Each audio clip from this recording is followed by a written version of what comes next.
অনেক ইচ্ছে ছিল তাকে নিয়ে পুরো বাংলাদেশটা ঘুরে বেড়াবো। আলহামদুলিল্লাহ সেই ইচ্ছেটাও আমাদের আস্তে আস্তে পূরণ হচ্ছে। আজকে আমরা সবাই মিলে চলে গেছিলাম হলো বাংলাদেশের একদমই শেষ সীমানায়, ইন্ডিয়ার একদম পাশেই লাকমাছড়াতে। আসসালামু আলাইকুম, সবাই কেমন আছেন? আজকে আমরা হাওড়ের সুলতান ফোরের থেকে রওনা লাকমাছড়াতে সবাই ঘুরতে যাব। এই জন্য টাঙ্গুয়ার হাওড় আসার পরে খুবই অল্প সময়ে আমরা অনেক জায়গায় ঘুরে বেড়াইছি, মানে 10 মিনিটও রেস্ট। যখন যেদিকে ইচ্ছে হচ্ছিল চলে যাচ্ছিলাম। আমাদের যে বোটটা ঘাটে রাখছিল সেই ঘাট থেকে একদম লাকমাছড়া খুবই কাছাকাছি, তবু আমরা দুইটা গাড়ি নিয়ে চলে যাচ্ছিলাম সেখানে। এখানে আসার পর ওয়েদারটা তো মাশাআল্লাহ অনেক বেশি সুন্দর ছিল, আর এই পানিগুলো কিন্তু অনেক বেশি ঠান্ডা ছিল। পাশে এত সুন্দর পাহাড়, একদম বিজিবি বর্ডার এলাকা, এর পাশেই কিন্তু ইন্ডিয়া, মানে আমরা একদম বাংলাদেশের শেষ সীমানা। এখানে মাঝে মধ্যে লেখাও আছে এইটা ক্রস করা নিষেধ, মানে তাদের বর্ডার গার্ড ক্রস করা নিষেধ, বাট আমরা তো বাঙালি, আমরা তো ক্রস সেটা করবোই। আর এই যে পানিগুলো দেখতে পাচ্ছে এগুলো একদম ঝর্ণার, মানে বরফ গুলে পানিগুলো আসছে। এত ঠান্ডা এই পানিগুলো তো নামার পর আমার ভীষণ ভালো লাগছে, মানে একদম পুরো শরীরটাই ঠান্ডা হয়ে গেছে। যদিও এখানে রোদের তাপমাত্রা অনেক বেশি ছিল, এর জন্য হয়তো আরো বেশি ঠান্ডা লাগছে পানিগুলো। যারা কোনো রকম ডায়েট ছাড়াই আমার মতো 5 থেকে 6 কেজি মাছ ওজন কমাতে চাচ্ছেন তাদের জন্য অর্গানিক স্লিমিং টি।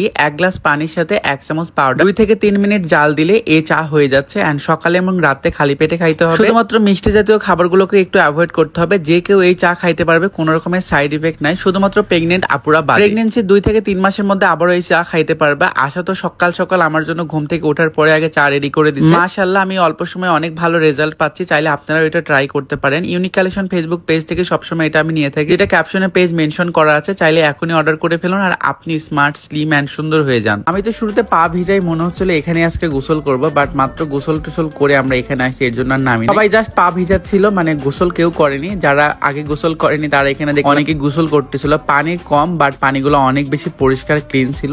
একদম উপর থেকে নিচের বালুগুলো পর্যন্ত দেখা যাচ্ছিল। আশা তো এখানে এসে নিজের মন মতো মুক্ত আকাশে ঘুরে বেড়াচ্ছিল, মনে হচ্ছিল খুবই স্বাধীন একটা। যদিও সে স্বাধীন, তার কোনো কাজে আমার বাধা নাই, মানে যার প্রত্যেকটা কাজে আমি অনেক বেশি উৎসাহিত করি। আর আমার মনে হয় যে এটা প্রত্যেকটা হাজবেন্ডের করা উচিত। ঘুরতে ঘুরতে আমরা একটা সন্ধান পেয়ে যাই পানির কুয়া। এই পানিগুলো একদম ক্লিন ছিল, আমি তো যে খেয়ে একদম মুগ্ধ হয়ে গেছি। পানি এত ঠান্ডা ছিল। পরবর্তীতে সবাই খায় পানি ওখানকার। এন্ড এবার আমরা ফটো সেশন করব।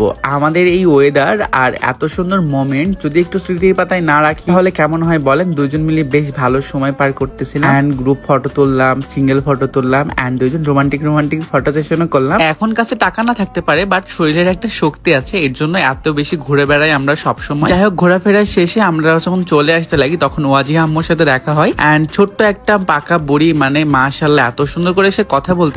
এখন তো আমাদের বিদায়ের পালা এখান থেকে লাকমাছড়া থেকে। এখন আমরা আবারও সেই গাড়িতে উঠে পড়ি, ব্যাচেলার একটা গাড়ি এন্ড সিঙ্গেল একটা গাড়ি। গাড়িতে উঠার পরে তো কার গাড়ি আগে যাবে এটা নিয়ে আমাদের একটা রেস হয়। অনেক বেশি মজা করি।